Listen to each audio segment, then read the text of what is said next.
Hey, hello everyone. Hi, Murli. Hey, hi. Just wait for others to join. Hello. Sir, Yeah, tell me please. I'm from science background, so I'm Mm-hmm. not familiar with what is database, what is varchar, That's like fine. that. That's not an issue. That's not an issue. You will come to know all those, once we proceed. See, for now, you are able to understand what is character or what is numeric, right? Hmm. Yes. That is fine. That is fine. So as the classes are progressing, you concentrate more on SAS side first. Okay. Okay. Once you are completely familiar with the SAS, you need to Hmm. learn. I don't say that, hey, you don't need to learn about those things. No, I won't say that because you need them as well. You need to understand what are the other databases are and how those databases will work or how those databases metadata is. This information is required. This information is definitely required. Okay, but there is a topic called procsql. Let me show you. Can you see this module number 6, procsql?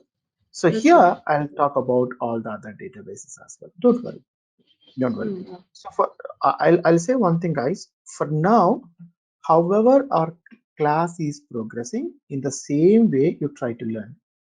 Anything additional you require, I'll tell you, right? So let's say that, once we complete the input methods, all the 3 input methods, that is by end of the module number 1, I'm going to give you the additional materials that you required as well. So you can go through them and you can ask me any doubts if you're not able to understand any in that particular piece.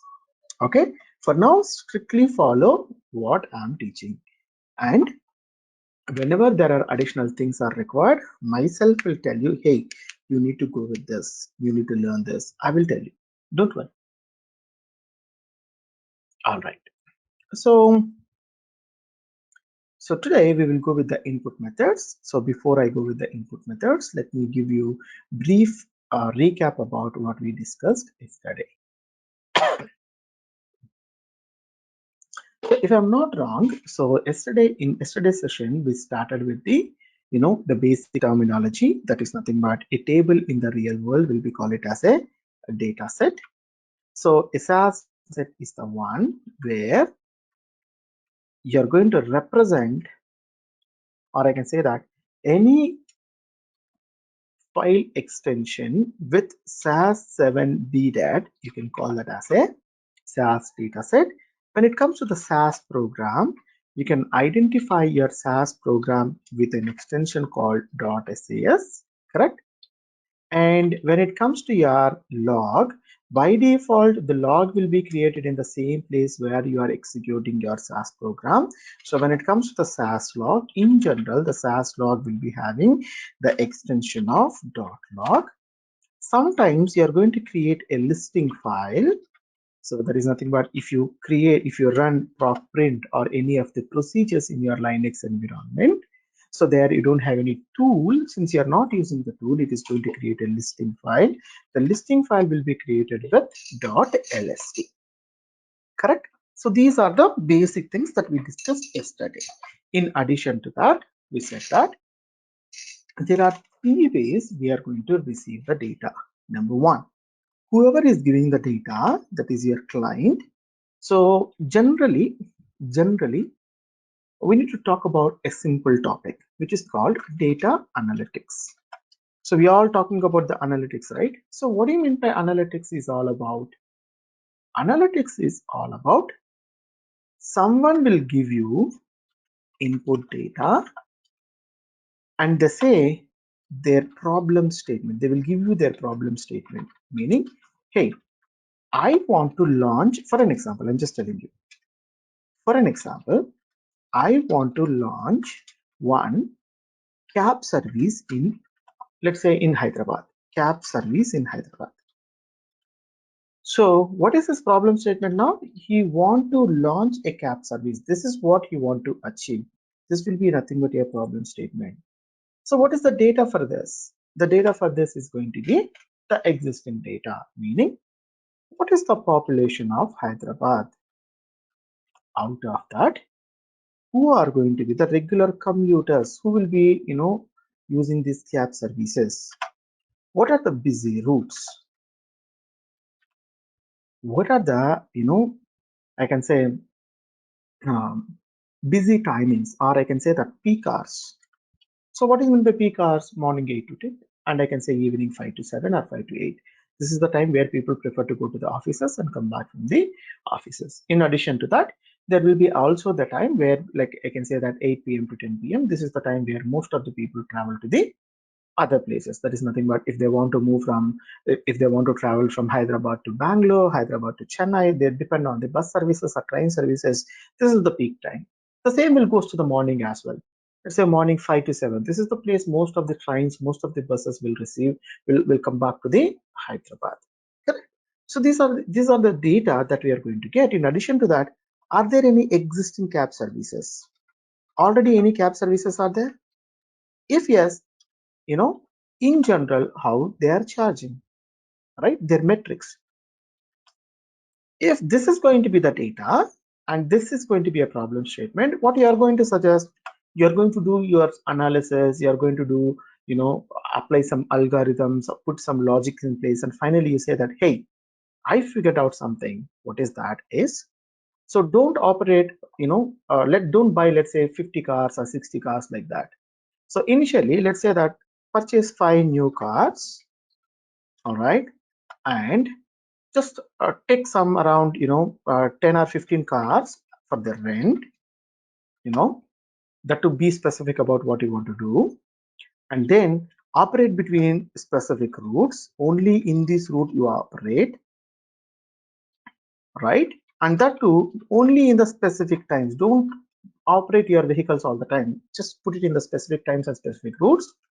Let's say start with some promotional codes. They say that first ride is free, all these promotions you do, and how this is the rate, that is nothing but your how much you are charging per hour or how much you are charging per kilometer. So just put all these rates properly.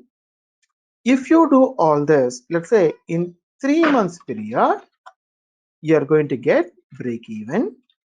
That is, you are going to enter into no loss and no profit region, and then from there in the next 3 months you are going to have this much of profit, and from there you can expand your business. So like this you are going to provide the solution. Correct? This is what we generally expect, right? This will be applicable to everything, right? So what you're going to do, you provide the data, you also provide the problem statement, and you are going to expect the solution. Correct? Right? So what is data analytics then? Based on your data, you are going to solve your problem statement and you are going to provide some meaningful analysis. That is called your data analytics, right? Correct? So now for this entire data analytics, problem statement is simple. Either you're going with a new application, you're enhancing something, all this. But what is input data? The input data can be anything, correct? So getting that input data, applying your logics on that input data is very, very, very, very important, correct? So your entire data analytics depends on how efficiently you understand your problem statement, how efficiently you can apply your logics on your input data. So these two are going to be the key for your data analytics. Am I clear? Every one of you understand this? Yes, sir. Wonderful. So now SAS is used for the data analytics, right? So let's forget about the problem statement. Let's forget about the problem statement. I'll concentrate on my input data. So what are the ways I'll get my input data? So when I talk about that particular thing, my input data can be a native SAS file. What do you mean by native SAS file? A native SAS file is nothing but SAS dataset. My customer, whoever is asking me to solve a given problem, he himself can give me a SAS dataset. If so, it is very easy and convenient to me. If not, that may be an external file What is meant by external file? It comes under a file system, right? The file system can be anything. It can be a text file, it can be an Excel file, it can be a DAT file, it can be tar files, or it can be any file system that you can think of. Then, if the data is not fit into a file, what do you mean by not fit into a file? Let's say Excel. The maximum number of rows I can have in each Excel sheet is 1 million, 10 lakhs. Beyond 10 lakhs, I cannot keep there. I have to go to the sheet number 2, or I have to go to the new workbook, right? Let's say I'm talking about the India's population. Let's say, Telangana population, right? It's somewhere in 5 crores. 5 crore people data. If I want to put it, how many Excels are required? It is very difficult to put it in Excel. It is very difficult to put it in a text file, or it is very difficult to put it in a DAT file. So I should depend on the databases. So in such cases, I can say that my data is coming from the external databases. What are them? That databases can be anything, right? That can be Oracle, that can be DB2, that can be Sybase, yeah, that can be Teradata, that can be data warehouses like Netezza, that can be anything, right? Or I can talk about SAP HANA, right? All these are the databases and data warehouses. The data can come from anything, any place. So your objective is first, you need to make sure you should be able to read your data properly. The first thing for me is I should be able to read my input data and prepare SAS data set. Again, the SAS data set is nothing but an input only. I'm preparing my input. Technically, I can call this as data input. So data input is nothing but whatever the source of data is. If I'm able to convert that input source into native SAS file, native SAS data set, that can be called it as your data input. That is the primary step in any of your SAS program, because you need to work on your input data. Your input data should present in a SAS data set. The first thing is you should be able to produce the SAS data set. Clear so far? Up to this, all of you are clear? All right. Now, the next thing is going to be, let me copy this, just keep it in your, this one, reading the data from the external file, right? All right. Now, to read my external file system, if my data is coming from a file, right? I have 3 input methods, or I can say that totally 3. Again, the last one will be classified into 2. Totally 4 input methods I have. There is one more input method called a named input method. I'm not listing here because that is um, not that efficient way of reading. That's the reason I'm not going with that. I'm just going with the 3 well-known methods: list input, column input, and formatted input method.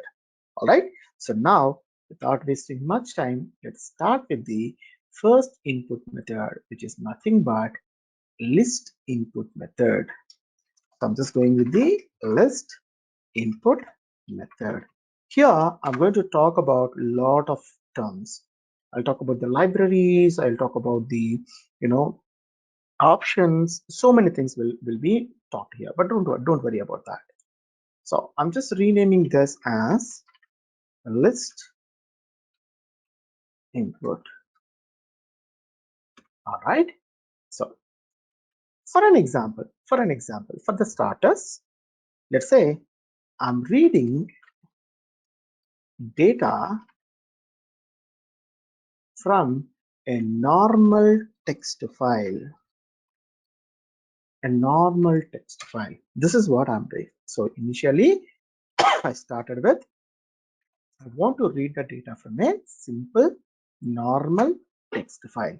Remember, guys, whenever you are reading the data from a file system, 3 things are very, very, very, very important. Any file system. Number 1, 3 things are important. First thing, You should know where the file is located. This is called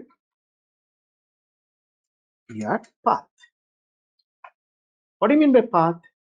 For an example, hey, read a file called names.txt. Names text file, you read it. If I say names.txt, where is this names.txt exists? Right? Someone will ask me, right? Where is the file? Where you have saved this particular file?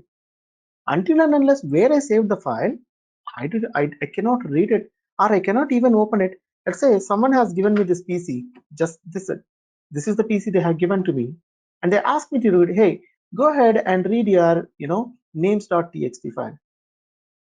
If this is the question they ask me, first thing I'm going to ask is, where is my file is? Where my file is located?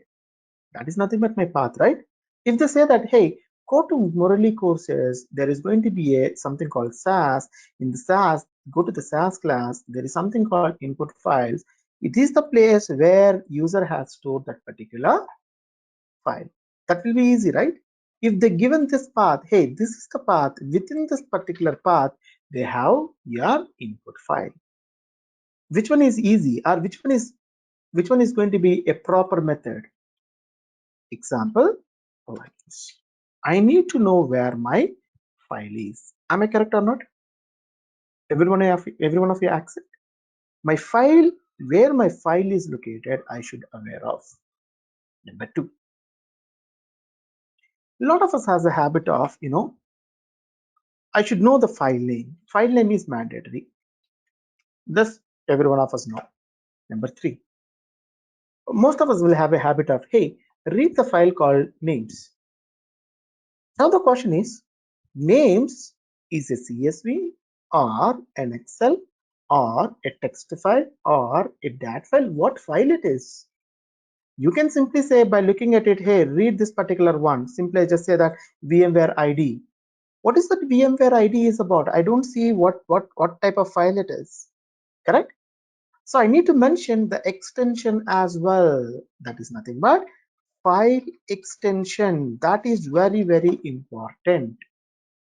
Example, I need to know either it is a text or it is a CSV or it is going to be a XLSX. What exactly you want to read? You need to mention that. Otherwise, no one can understand. So these three things are very, very important. Whenever I want to go with any of these input methods, I must understand these three. What are them? The first thing, I need to know where is my file located. Number two, what is the name of that particular file? Number three, is that file have any extension? If yes, what is that extension? Is that clear? Only if I have this, then it is going to be called it as a valid file. This first thing I'm going to say here is valid file should have these things they should have. Correct? Only if I have this, then only I understand that this is going to be a valid file. All of you accept? Only then when I have that, then I can read it. Now what I want to read, I want to read the data from a normal text file. Okay, I'm going to my input folder. This is the place where I just keep all the data. Okay, for an example, for ease of understanding, this is the common example I generally take it. So let me take the same here. Let's say I have some student data. Student underscore info dot student info is the data set. Sorry, input file, which is a text file, which has information about a student. What generally a student consists of is, a student will be having his, let's say he belongs to some 10th class, or you can go ahead with even engineering, or any grade is fine, right? Any grade is going to be fine. But all I need is, what are the basic stuff a student will be, or student details is important, all you can mention. First thing is I can mention about the student ID. Correct? Let's say my student ID is going to be A101, right? Which section he belongs to. Let's say that this guy belongs to A section. That's the reason I have A there, right? Similarly, what's the name of this particular person? Let's say the name of this particular person is Murali. Okay. What is his age? Let's say that his age is equal to 15, right? And then let's say what is the gender? His gender is equal to male. This is the information, right? And also I just want to give from which location he belongs to which location. Let's say that he belongs to Hyderabad. Similarly, there is another person, A102. He also belongs to A section. His name is nothing but Krishna. He is of around 14 years of age, male. He is from Chennai. Then I have B103. She belongs to a section B. Let's say her name is going to be can I say Anu, and she's of around 15 years of age, female. Let's say she's from Bangalore, right? She's from Bangalore. So there are 3 student records I have. Now the question here is, guys, this particular thing, this particular text file does not have a header. It is not telling, header means the names. It is not telling any names. This is going to be the student ID. This is the section. This is going to be the name of the student, age of the student, gender of the student, and this is going to be location of the student. These information it is not giving, right? Only data is there and I don't have any header. So first thing I need to understand whether my text file or whether my input file have a header or not. If header is there, we will handle in one way. The header is not there, we'll handle in a different way. So that's the reason I'm telling this. Number 2, how I'm separating these two fields? By space, space, space. Space is the one which is separating my fields, correct? Each variable value or each variable is separated by a space, correct? Technically, with what you are actually separating them, that will be called it as a delimiter. What is that? Delimiter. This is very important. This is valid file should have, right? At the same time, you need to know what is the delimiter.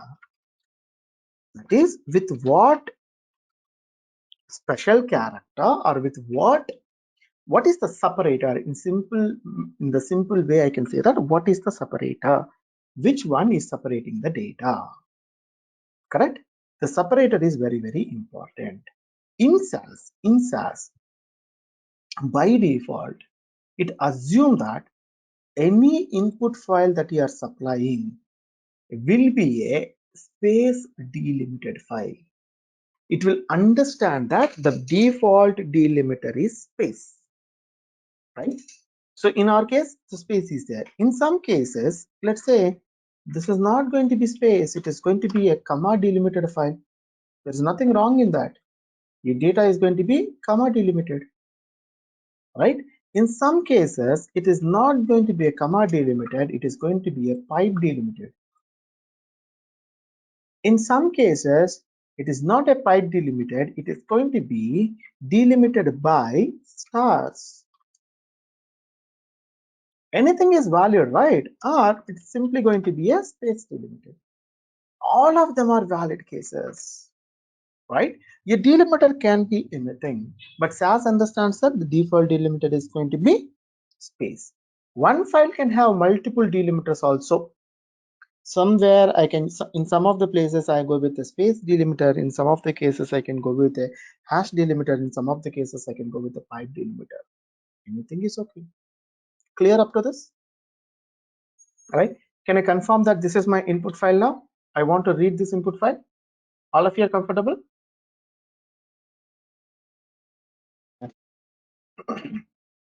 Okay. Let me take this.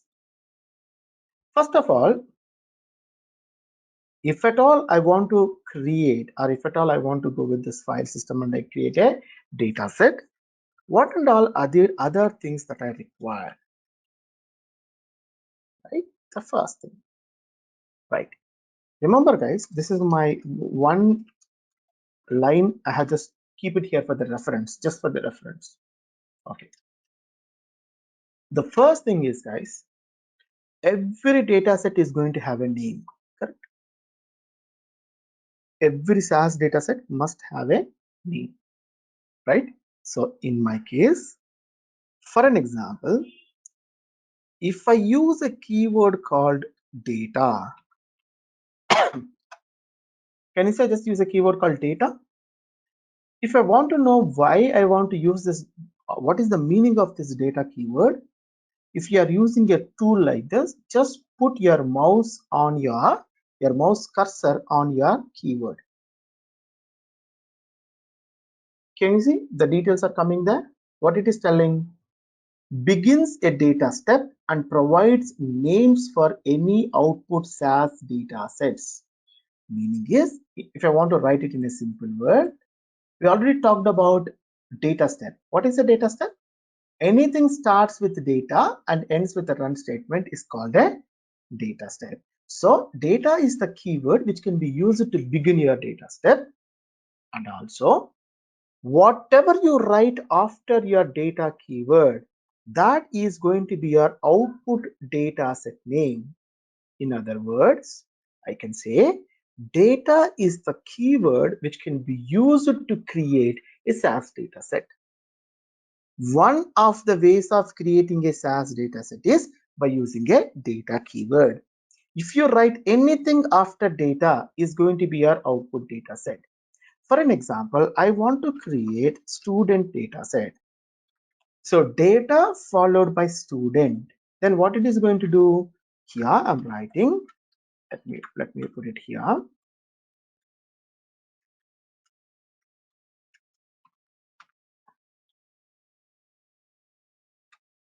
Data is the keyword to create a SAS data set. Whatever you write after your data keyword, that is nothing but your SAS dataset name. So what is my SAS dataset name here? Student. So what this particular line is doing, this statement, data followed by student, is creating a data set called student. Is that clear?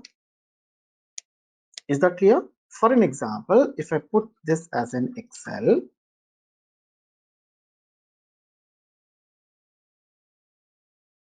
just a second, it will take me, just taking a little time to start.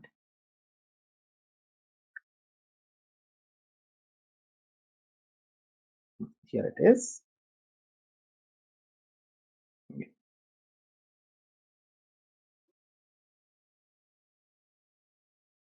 For an example, so this is going to be my table name. For an example, what is the name I have given there? Student.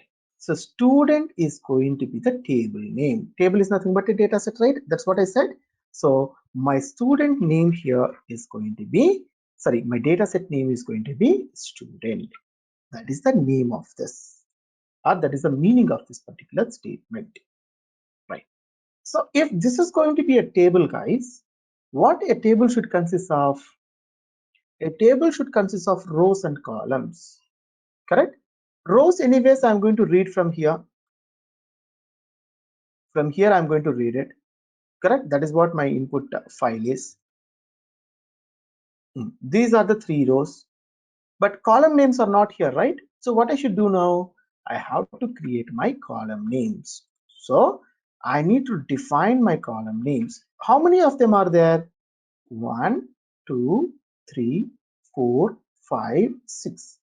Totally 6 columns I have to create.